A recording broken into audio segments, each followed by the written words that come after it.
Hello, I am Recky J, and welcome back to another MrBallen reaction. I've been browsing through his channel again to find something that really appeals to me. I'm one of those guys, I like to get excited before I pick a video by MrBallen. There's a lot of them that gets my attention, to be honest. But one did actually caught my attention almost directly. And this was about 2 years ago. This one got released, and it just got to me directly. It's teen terrorized by creature in the forest.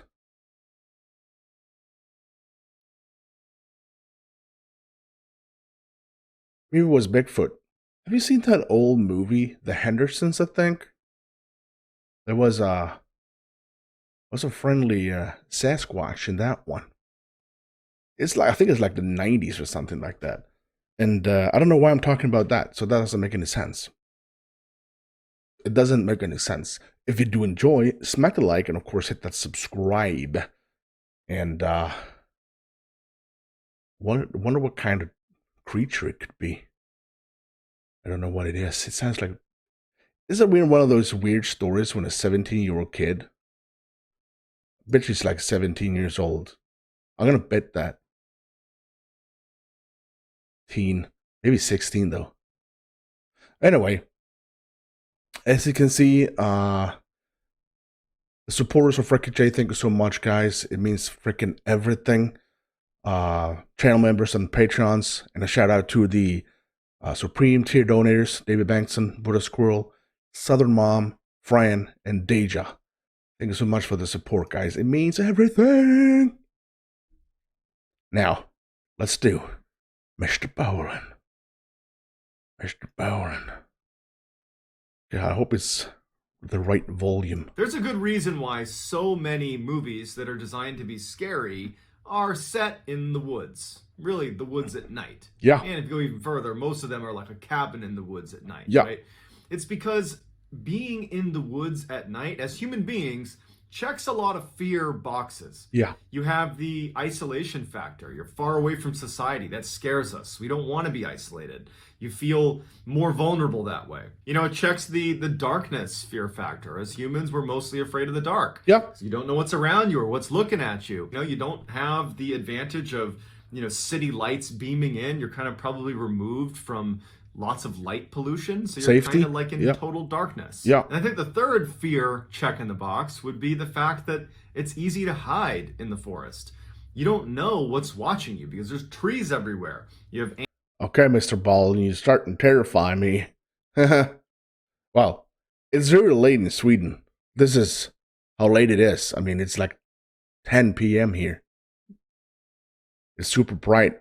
Summer's coming. animals, predators potentially, or even predatory humans that could be hiding at every turn. Hollywood has picked up on that and made bunches of movies of, the whole cabin in the woods trope where somebody's isolated and scared in the woods because it works. It's something that we are afraid of. And so today's story starts off a lot like all the other kind of cliche cabin in the woods scary stories, but this one, it's different. This one scared the heck out of me. What? Because as I read the account of what happened in this cabin in the woods, I imagine myself being in this guy's position and thinking about the psychological trauma that this would have on you. And I've actually had a literal cabin in the woods scary experience, and you can check it out. It's one of my top videos on my YouTube channel. It's What I Saw in My Room Still Haunts Me. You can check it out. It's my own.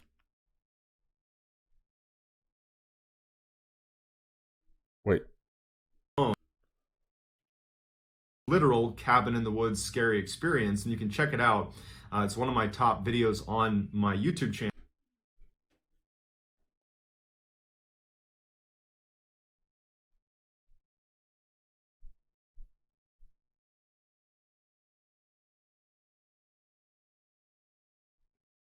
What?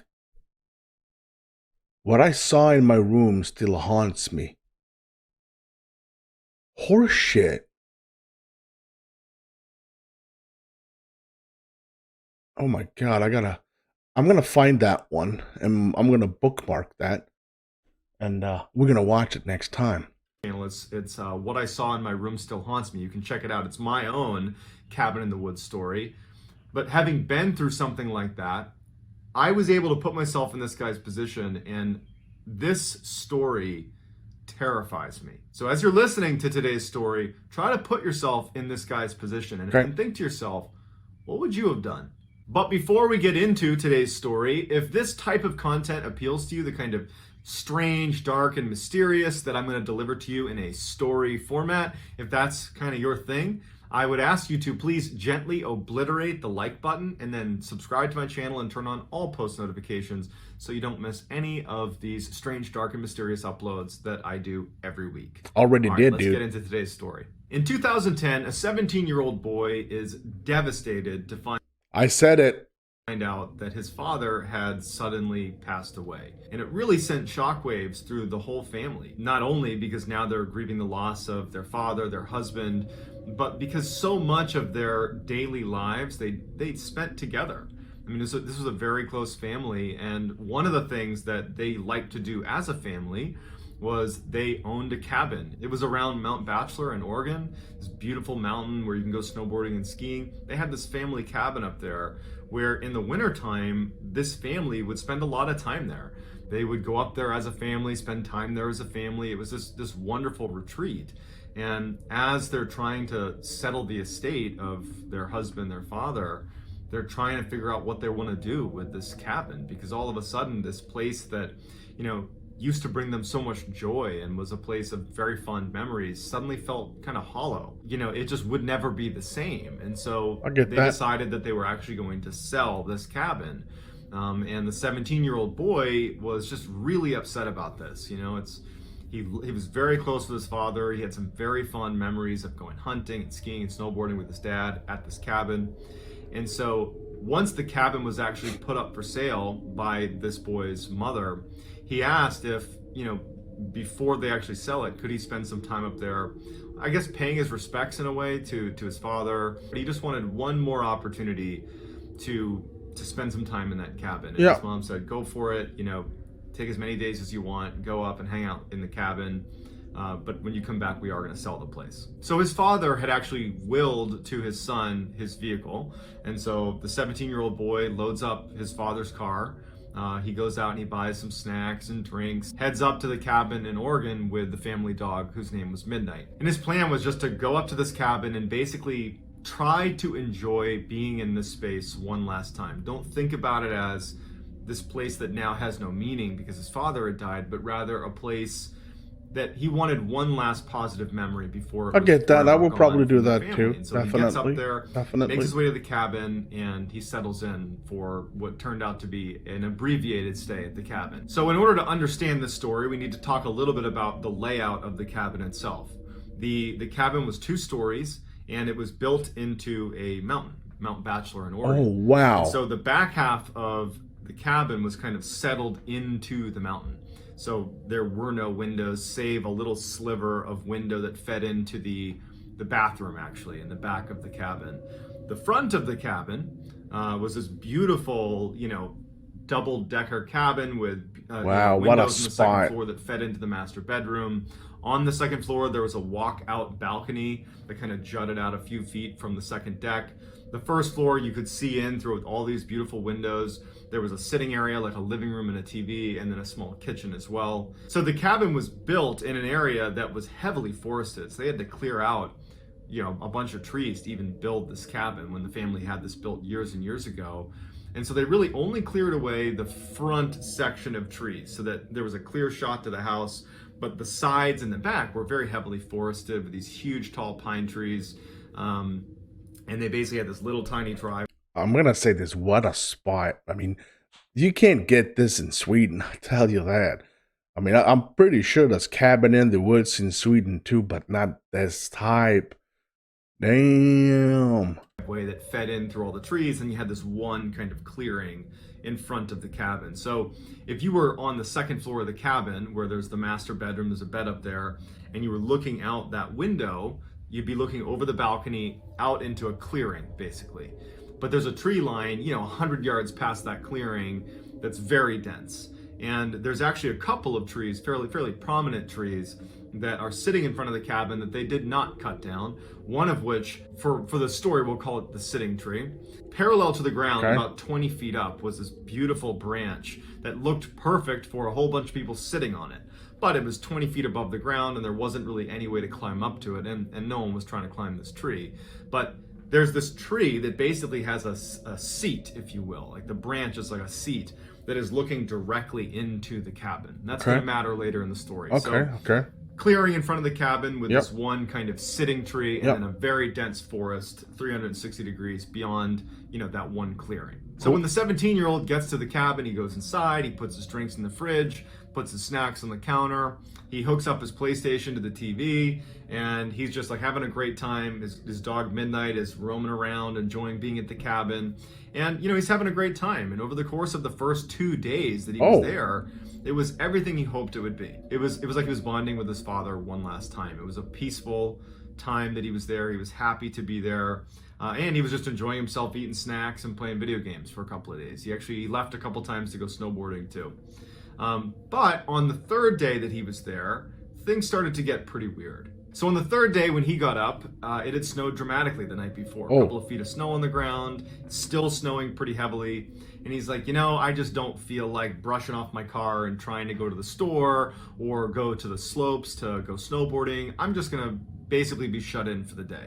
And he was excited about it. He's like, great, me and my dog Midnight can bomb around the inside and play some more video games and eat some more snacks and do whatever. Midday that day, Midnight needed to pee, so he went outside with Midnight and let Midnight run around and go to the bathroom. And while he's out there with his dog, he notices there are some footprints in the snow that looked relatively fresh. And this is the first time that he's left his cabin that day, so they aren't his. And his neighbors were pretty far away, and he figured that they were older, that they were probably not going to be trekking around the woods. So he's thinking to himself, I wonder who made these footprints. And he's looking at them, and they started in the woods. So the woods are not that far away from where he is. He's in a relatively small clearing just in front of his cabin. But he can tell these fresh footprints have come out of the woods. And they're basically right in front of this clearing. And he notices that they bank around and go to the back of his cabin and kind of go up onto the mountain. And he kind of just starts walking and following the footprints a bit, and they kind of disappear up onto the mountain behind his cabin. Okay. And he's not overly concerned or anything, but he definitely takes note that more than likely somebody was walking around his cabin. Maybe it was someone who got lost. Maybe it was a neighbor. I mean, he's rationalizing it. He's thinking, you know what? It can't have been anything too serious. Obviously, they didn't knock on my door. They didn't need anything. And so he kind of writes it off. So that night, he stays up late playing video games, and his dog is sleeping next to his chair. And at some point, he's tired and he wants to go to bed. So he draws all the curtains, so blackout curtains around the downstairs, shuts all the blinds, and locks all the windows, all the doors, and heads upstairs to the lofted second floor where the master bedroom is. He, gets in bed, turns off all the lights, everything's locked, everything's shut, the dog climbs into bed, and the dog would sleep up near his head. And suddenly the dog jumps up, still on the bed, and looks at the stairs leading downstairs to the front door. And its ears are perked up, like it's heard something. And it wasn't unusual for the dog to be a little jumpy, maybe it heard something. He wasn't overtly concerned. But when Midnight, the dog, jumps off the bed and sprints downstairs after having this sudden alertness, and he's listening. Now he is a little bit worried. He's thinking, well, I saw footsteps yesterday walking around my cabin, and now it's the middle of the night, and my dog is downstairs acting like it's heard something. If the cat or dog freaks out, well, I take it serious.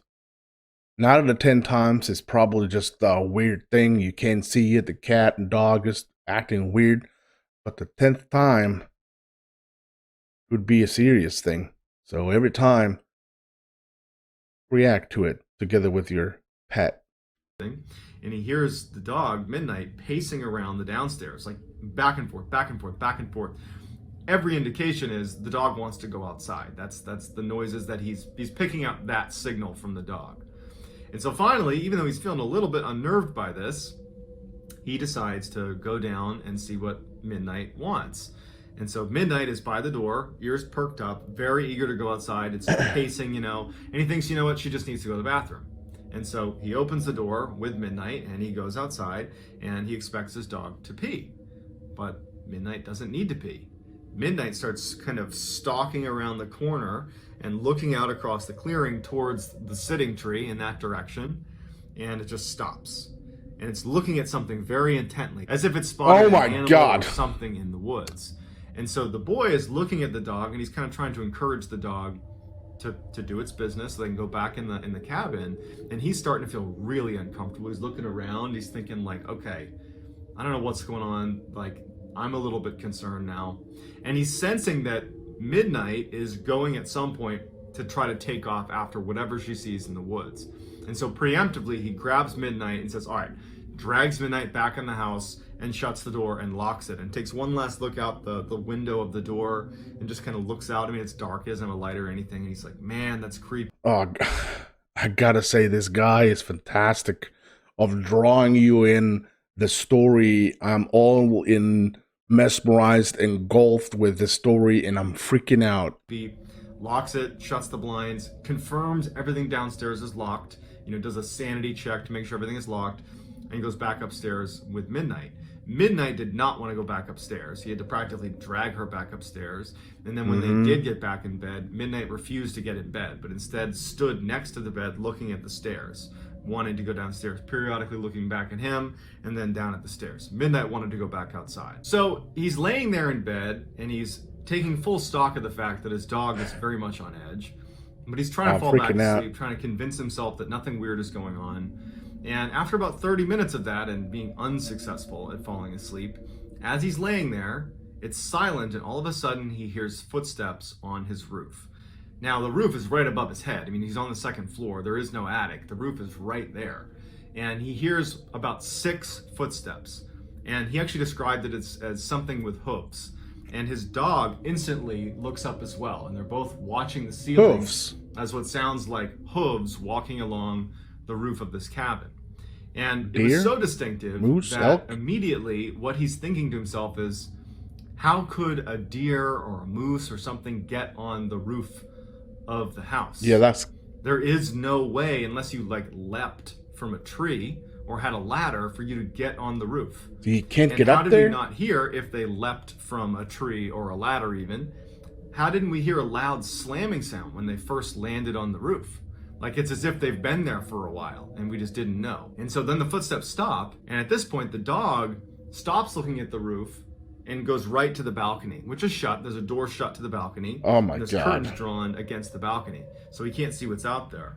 And so the 17-year-old boy is sitting in his bed, and he's like, oh, I don't want to see what's on the porch. And he even says in his write-up about this that he's like, I'm a pretty tough guy, but I am in the middle of the woods, in the middle of the night, totally isolated. Like, I almost don't want to know what's going on outside. I just want to pretend it's not happening. That's nothing is happening. I'm just gonna go to bed. I'm trying actually to, like he said in the beginning, to pretend it's you there. I would be really freaked out. I would probably go down to the kitchen and try to gear up a bit. And if there was guns and rifles and stuff like that, I would probably get really geared up for this. Even though I would be pretty much have kitchen knives and whatever is available in a hunting cabin or whatever, I wouldn't want to know what's out there happening. But at some point, he musters the courage to go out on the balcony. And so he walks over very timidly to the door, and Midnight's there ready to go outside. And he takes a deep breath and he slides open the blackout curtains. But there's no light outside and there's no light inside, so it's just kind of darkness. And he can barely make out even just the snow that's on the balcony right in front of him. And he takes a deep breath and he unlocks the door and he opens it up. And the first thing he does is he turns and he looks up at the roof to see if there's a deer or a moose or something on the roof. There's nothing up there, and he's kind of peering around, and he can't even see footprints up there. So in a way, he's kind of relieved, right? Like, I must have been imagining that. He had a flashlight, and so at this point, he's looking back at his roof of his cabin, and he shines the light real quick, and it's totally dark out, right? So this light goes very far, and he sees nothing. And the dog at this point, he can hear the dog making kind of some commotion below him. It's angling itself to look out in the direction of the sitting tree and out towards that tree line where the dog had originally been fixated on something in the tree line. And so, just doing his diligence, the 17-year-old scans from the top of the roof where he sees nothing. He starts scanning over to the side of the house, right? Like, this is the direction of the sitting tree. He's looking over here, and he's scanning the tree line, just looking for anything that might have been on the roof. And he's looking, and he's looking, and he's looking, and then he gets to the sitting tree. And his flashlight stops on a man crouched on that perch 20 feet off the ground on the sitting tree, who looked very tall. He had his hands holding onto the branch right above him, and his mouth is open. And he's holding onto the branch, and he's looking directly at the boy, unblinking, 100% focused on him. He's less than 50 yards away from. But wait a minute. Is this the picture he took? Or is this a random picture that they just found on the internet and just posted? Look at that. Right above him, and his mouth is open. And he's holding onto the branch, and he's looking directly at the boy. Oh my God. Unblinking, 100% focused on him. He's less than 50 yards away from him at this point. And it took him a second, the 17-year-old, to register what his flashlight was pointed at. And he panics and he drops it. And the dog reacts to the drop flashlight too. And because he's alone out here, he needs to protect himself, so he scoops that light back up, and he shines it one more time to see, like, holy cow, like, what did I just see? And the guy on the branch is now gone. And he scans the ground. There's nothing. And he's terrified at this point, so he grabs his dog, throws Midnight back into the cabin, runs back in, shuts the door, locks it, closes the blinds, turns off his light, and literally gets back in bed with his dog, and he's now basically cowering on the bed. So at this point, they're sitting on the bed. Midnight is no longer acting like she wants to go outside. I think she's picking up potentially on the paranoia. Okay. At this point, the boy and his dog are sitting on the bed, and they're both scared at this point. Midnight, was fearsome while she was outside, but now that she's back inside, she doesn't want to go near the door either. She's rubbing up against him. She doesn't want to go anywhere. And they're sitting there, and the boy, all he's thinking to himself is, did I really just see that? Yeah. It looked like an What if he was like dreaming? Maybe this is the answer to everything. He was actually dreaming, and he was like, I don't know, sleepwalking and stuff. No, because how can you explain this? I don't know if those two pictures had anything to do with it, though. That was really weird if that was the pictures, because he didn't take any pictures. They just threw in two nasty pictures to just freak me out even more. That's a good one, MrBallen. Unnaturally tall man. How did he get in the tree? That's 20 feet off the ground. There's no way to get up into the tree. And why was it sitting there with its mouth open, staring at me? And who was on the roof? Was anything on the roof? And if this thing can get 20 feet up into a tree, it certainly can get on the roof of my cabin, I would imagine. But what was it? Oh my God. He's having this type of thought process, and he's realizing too that it's not that late in the night. He still has hours until the sun's going to come up. And as he's basically panicking and feeding off his own paranoia, and it's getting worse and worse by the second, he hears tapping on the door, on the front door of his cabin. Okay. And his heart sinks. And he and his dog kind of look in the direction of the tapping, and he knows he's not going to go open the door. He knows the door is locked. He knows everything is locked. He's panicking that maybe it wasn't, but he knows he locked it. And the tapping just sounds like a finger tapping on the window. And at some point the tapping stops, and he thinks, okay, maybe they'll just go away. And then he hears what sounds like footsteps outside, and then tapping begins on the side of his cabin. Not the front door anymore, like the wall of the cabin. Now it's a little bit louder. The tapping continues up the side of the house, and then it stops. And he's sitting there, and he's thinking, whatever this is walking around my cabin. And then he hears tapping on the little slit that is the window that feeds into the bathroom that's right behind the bedroom that he's in right now. Oh. 6 feet away, maybe 10 feet away. Whatever this thing is, it's now literally just a small pane of glass away, tapping on the glass. And so now he's petrified. And he's just hoping that this thing goes away. It doesn't. It goes to the other side of the cabin and starts tapping on the wall on the other side of the cabin, and makes it all the way back to the front, where it begins tapping on the glass of the front window, back to the door. And he's just thinking, like, whatever this is walking around my cabin, tapping all over my cabin. And then all the tapping stops. And his heart's racing. It's the middle of the night. He's in the middle of the woods somewhere. He's totally isolated. And then it's like his worst nightmare comes true. Oh my God, I can't do this. I'm gonna say this. This is the one of the most nastiest stories I ever heard, and he is a fantastic storyteller. He hears footsteps on his balcony. Oh my And God. then tapping right on the big sliding glass doors of the door leading out. What the hell is that? And he knows that right behind a blackout curtain and a pane of glass is this tall man, more than likely, who's right on his balcony. And the tapping on the balcony goes on and on and on. And then all of a sudden it stops. And he's just waiting for it to open the door and come inside. But it doesn't. Instead, it goes on the roof. And it starts tapping on the roof directly above him. And the tapping continues all night. And so finally, the sun comes up. You know, he hasn't slept all night. And he finally gets the courage to go over to the balcony and open up the curtains and see what's out there. And when he does, there is nothing out there, but there's footprints as if someone had been pacing on the balcony. Oh my Lord. He opens it up and he finally just jumps out and looks up on his roof.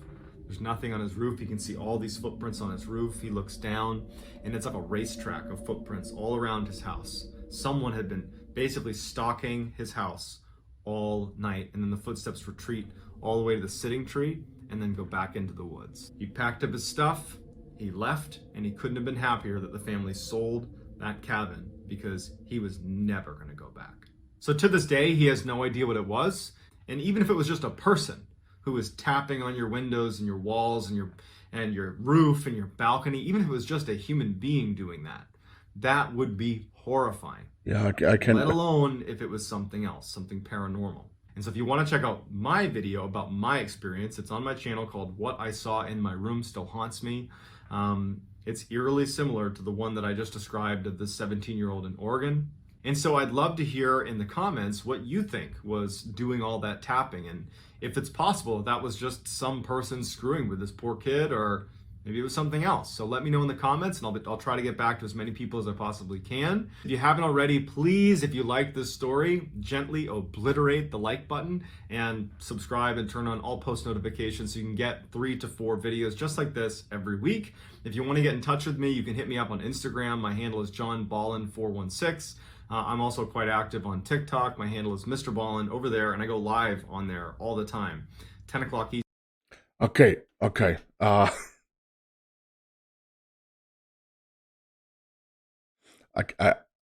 I'm really having issues because it could easily be just a psycho human. Like he said, it doesn't really matter if it was a human or not. It's just horrific experience that this kid had, and I wouldn't be able to copy his feeling, because if I was there, I have no clue how I would react. If I'm gonna be completely honest with you, I wouldn't probably be up there, because I've seen enough horror movies in my life not to spend nights alone in a cabin in the woods. I'm just gonna say that. I really enjoyed this one. I really enjoyed this story. Thanks so much, MrBallen, for doing this one. And we're gonna watch his own video next time. And if you did enjoy what you just saw with me, smack the like and hit that subscribe. Until next time, stay safe.